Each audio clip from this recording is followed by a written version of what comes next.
final update I have, so just before I get into it, I do want to remind you that these live streams are for you. So if you have a question for me, please send it through.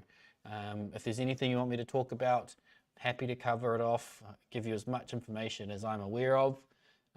So, you know, make the most of this time and send through your questions.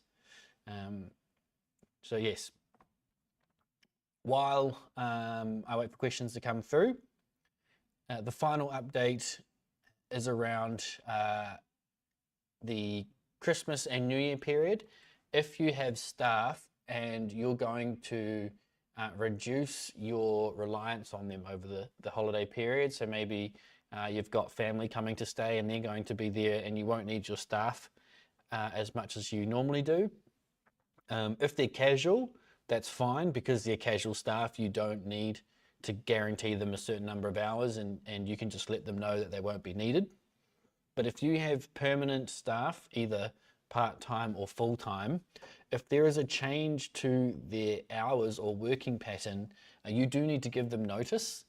So the law says you need to give them at least 10 working days, or 14 days in real life, with including the weekends, 14 days of notice that their hours are going to change. That way they can plan accordingly. They may want to use some of their annual leave to still get paid over that time, or they can choose to take leave without pay while they're not needed. But just reminder, if you do have permanent staff and their hours are changing, you do need to give them notice. So please make sure that you give them plenty of notice. The minimum requirement, again, 14 days of notice. If you are wanting help on what information you need to send through to your staff, I would contact EMA. Please phone them on their advice line and tell them about your situation, and they will give you advice on what information you need to state in an email or another form of writing, a text message, but you need to make sure it's in writing.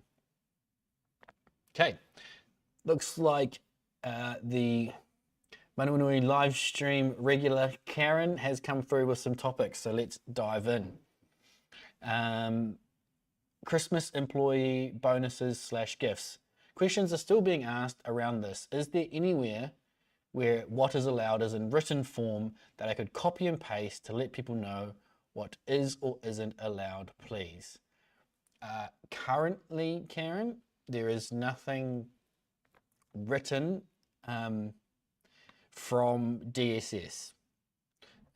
All we have is conversations that have taken place with all of the IF hosts that have had representatives from DSS involved in those meetings. So if you haven't heard me say it already, there are regular IF host meetings that include DSS staff, and that is to ensure all of the IF hosts are giving consistent ruling around purchases and the application of IF. And there has been recent conversations around Christmas time.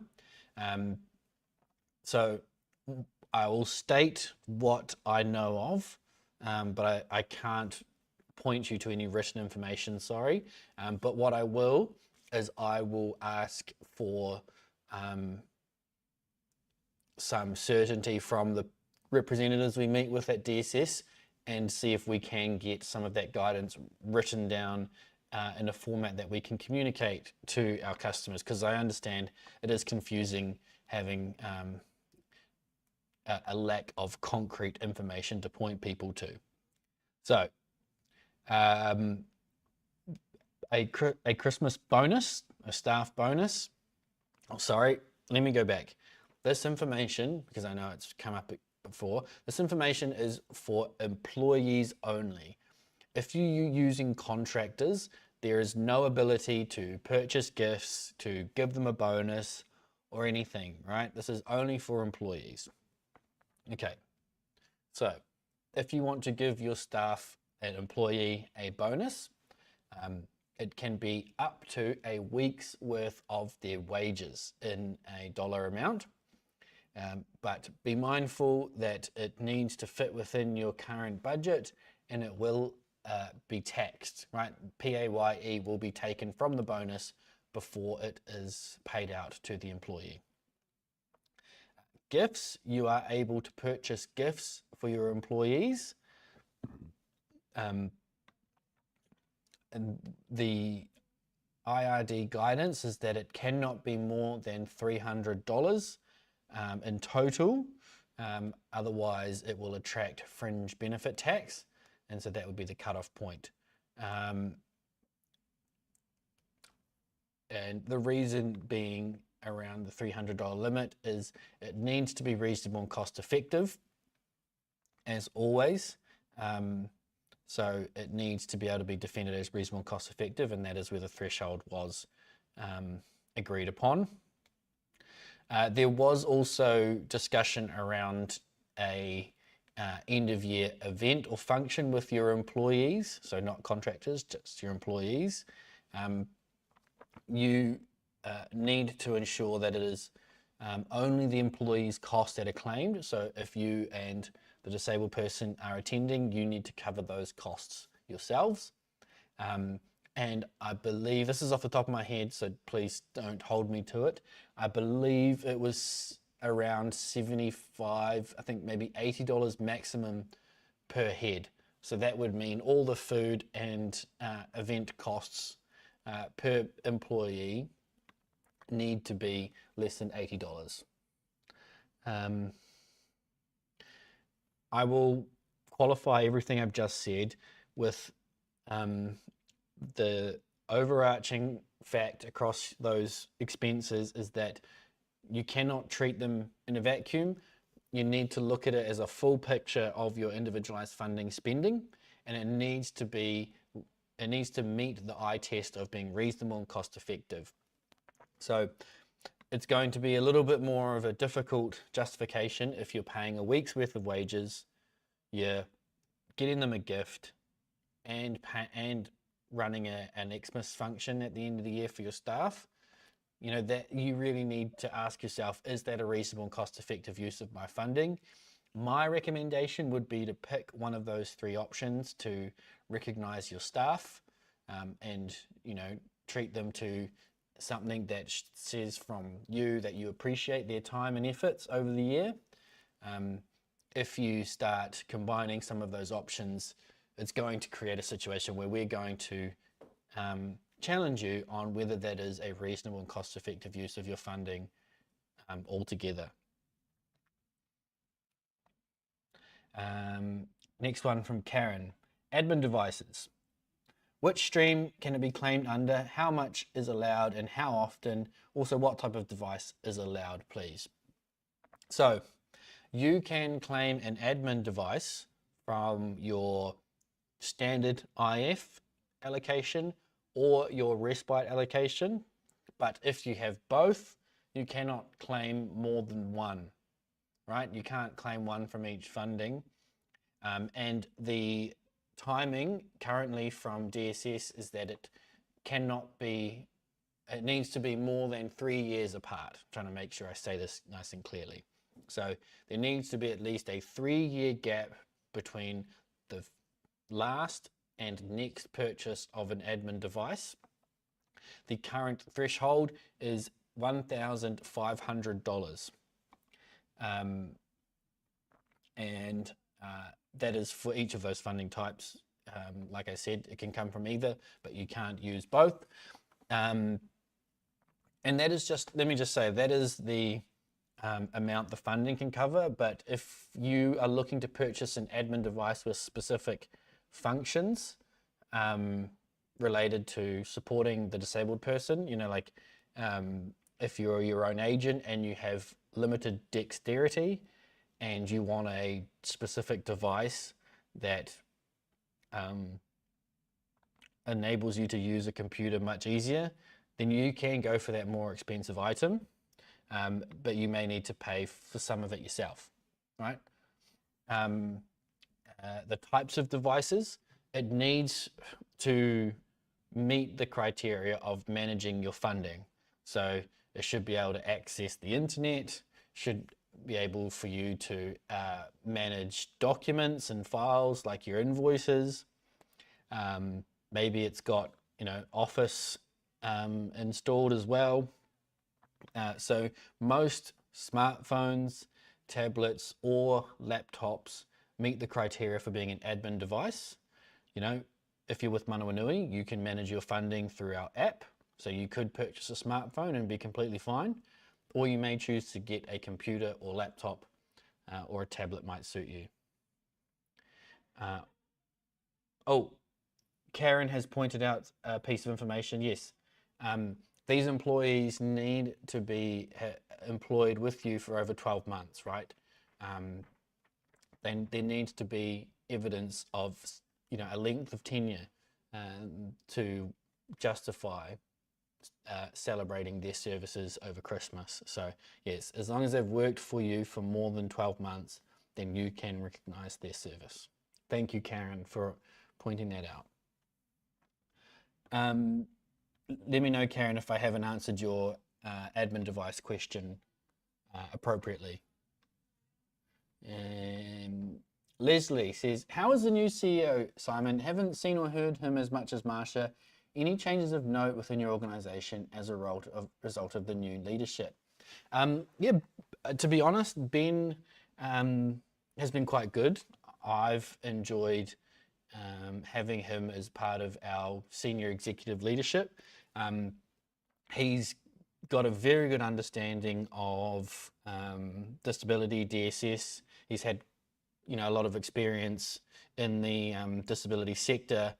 Unfortunately, his first live stream was removed from Facebook, but he did talk about his kind of backstory around his involvement with Manawanui, and so yeah, he's got a lot of good ideas. But I think the best thing about him is that he's got a lot of faith in the sort of operations of Manawanui, and that's why you've seen in the newsletters there's not been any updates from the CEO, because all the information is coming from the people who are the owner of that domain.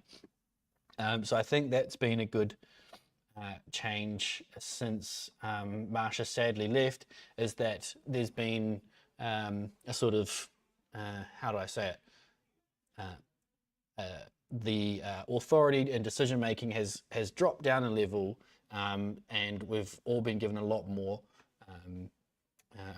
authority to make decisions in the areas that impact our teams, and I think that's made us able to move and adjust a lot quicker. But I tell you what, when you're talking about any changes of note within your organization, what will change our organization is what's coming next year, or what will come. We don't really know, and what I'm talking about is the DSS changes.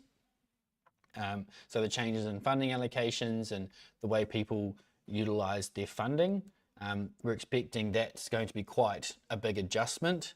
So from the 1st of February, there's going to be people who are going to have a completely different onboarding experience to what we're used to.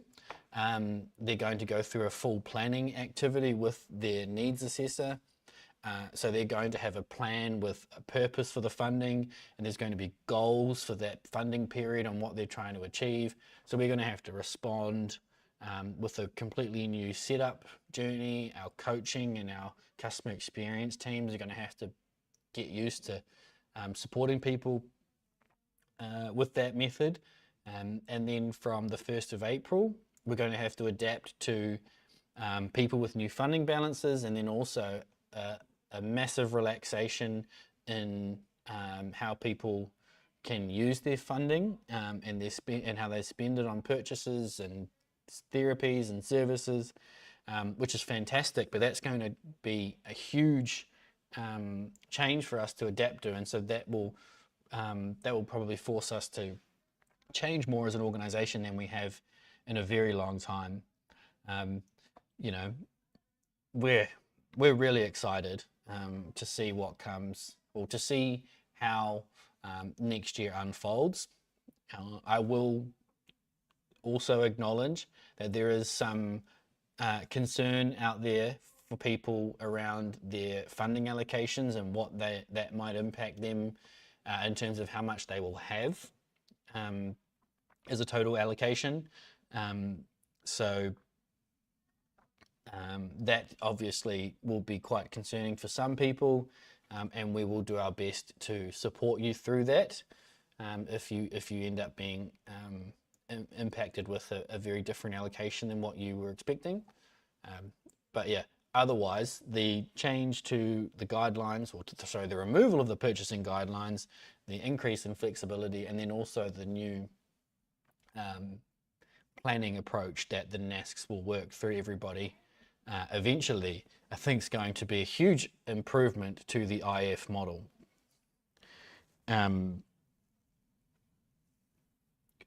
Lorraine says, are we able to give a contractor a gift voucher to acknowledge their great support they do? Unfortunately, you cannot use your individualized funding to cover a gift voucher for your contractors. You're more than welcome to pay for it yourself, but sorry, the rules are around employees only. Leslie says, thanks, Simon. Big changes ahead for us all. Yes, and I will make it very clear to you all that are watching, we're going to get through this together. Things are going to change. There's going to be a lot of things that are better. There's going to be a lot of uncertainty. There's a lot of information for us to learn about how things are going to be different between now and next year. But we're going to get through that together. We're going to give you all the support you can. If it means daily live streams, we'll do it. Whatever it takes, we will make sure that all of the Manawanui customers navigate the changes to individualized funding as best as we can. Joe says, Leslie, good question. I thought we would have heard more from him. I mean, yeah, it's not like he's hiding from you all. I think it's more about a purposeful approach of trying to get the rest of the Manawanui leadership to take on more responsibility, because, you know, Manawanui is growing, the teams are growing, and we can't, yeah, it's not a great long-term strategy to rely on a single source of contact with the Manawanui community being the CEO. So I will aim to have him back in the public sphere soon. I do have our Chief Operating Officer, Ellen. You may remember her if you've seen a few live streams. Ellen will be joining me early December, before the year's end. So that'll be good to have somebody from the executive team join me. I'll tell you what, it is good feedback to hear that there are people out there who want to hear and see more of Ben. So I'll feed that back, and we'll come up with a plan of how we provide a little bit more access to him. Karen says, we have just had a new rollover of our funding, and with the new dates, it is going to renew at the end 2 days earlier than the previous year. I'm pretty sure that is why everyone's funding dates get out of line with their timesheet dates, resulting in split timesheets at the rollover date. Yeah, so I mean, it's hard to explain, but a funding allocation is supposed to be 26 fortnights, but the rule is then also that it starts on a Monday and ends on a Sunday. And so depending on how that works out over time, you end up with an allocation period that isn't consistent. But yes, Karen, the issue of fortnight periods splitting over your allocation period is a frustrating issue that we don't have a simple fix for, but it is something we are aware of and working on to resolve forever. Holly says, I think the CEO being personable is important to people, particularly in times where things are changing and somewhat uncertain. Thank you very much, Holly. I will pass that feedback on. Absolutely. Because, yeah, like I said, things are going to be a little uncertain, but they'll definitely be different next year. So we will make sure that there is plenty of representation from the people who have the most decision-making power and influence at Manawanui. Rochelle says, can you please repeat about the Christmas gift, etc., etc., as we got the endings? I don't think I have the time, sorry, Rochelle, because I've only got a few minutes left. What you can do is once we finish the live stream, the video will be saved on the Facebook page, and then if you skip to maybe, let me have a look.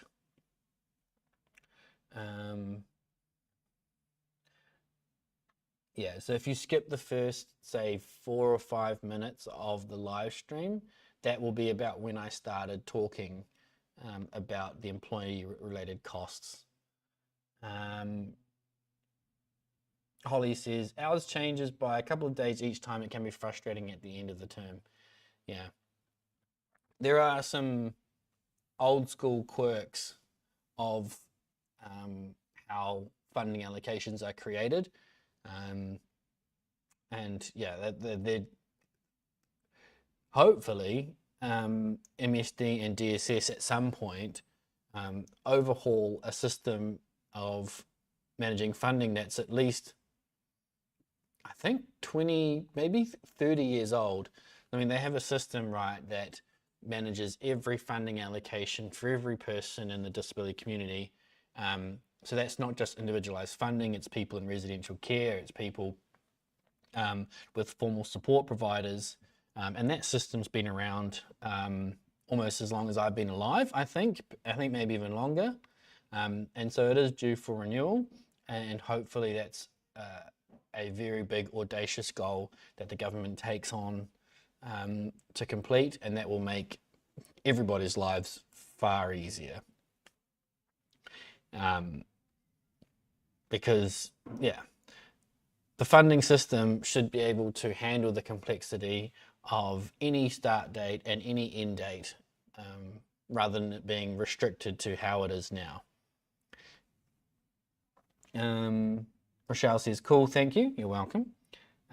Karen says, we started with 31 December, we are now up to 20 December. Now that just shows you how long you've been with us, Karen, that you've had so many small funding adjustments over the years. Rochelle, also, and anybody else who's watching or goes back to watch the star around the employee costs for Christmas, it is only for DSS IF. So in the portal, it'll still say Ministry of Health, but if you've got DHB funding or MSD VHN funding, there's agreement that you cannot claim any employee-related costs. Elizabeth says, Manawanui is absolutely the best. Thank you. You're welcome. No, thank you. Holly says, thanks, Simon. And Karen says, it has always been a pleasure. Manawanui has been awesome. Thank you very much. I appreciate the lovely comments. It really does warm my heart. I am a huge fan of individualized funding and the change and the benefits that it can be for all of you at home. So I have a lot of pride working at Manawanui, and a lot of my colleagues do as well, because they know how much of a difference it means to people like you guys at home watching. Yeah, we are very grateful that you trust us to be your IF host, because we know there are many options out there, and yeah, we never rest on the fact that you've chosen us to be your IF host. But sharing your thanks with the team on the phones and in the emails is always appreciated. You can never say thank you enough, especially when you're on the phones, because sometimes they are dealing with people who haven't had a great day or aren't as happy with us as you are. So you could be the difference between them finishing on a high note or starting their day off on a positive note. So yeah, it was just a final notice to always be kind when you can. But it looks like we've made it to the end of the half hour. Thank you again for tuning in. I do believe, I'm just bringing up my calendar, so if you just bear a moment with me and just check my calendar, because I'm sure I've got a guest next week. And I'm really excited to have this guest on. Just waiting for my calendar to load up. Yes, that is correct. I have a guest. So I have Kieran joining me next week. He is a principal at a special school, but he also moonlights as the premier practitioner, I guess you call it, or professional on what's called intensive interaction. So it's a methodology of learning to communicate with somebody who has very limited means of expressing themselves or communicating with you. So it's going to be a really interesting conversation with him, especially if you have someone in your life who has a unique way of communicating, and you have a different way of exchanging information with each other. You may learn something practical to take into your own lives, or at least know of somebody who is an expert in that field. So thank you very much to you all for tuning in. Thank you very much for your questions and comments. It really does make it a much more valuable session when I know I'm answering questions and giving out information that you want to hear. Please don't be shy about leaving a comment and suggestion for next time. There is always going to be another live stream and plenty of time in the future to cover off any topic. So I hope you all have a lovely evening, and I will see you all again next week, Tuesday. Ka kite. And we're clear. Did it again. Well done, Simon. Have an amazing evening. Thank you, you too. Take care. Bye.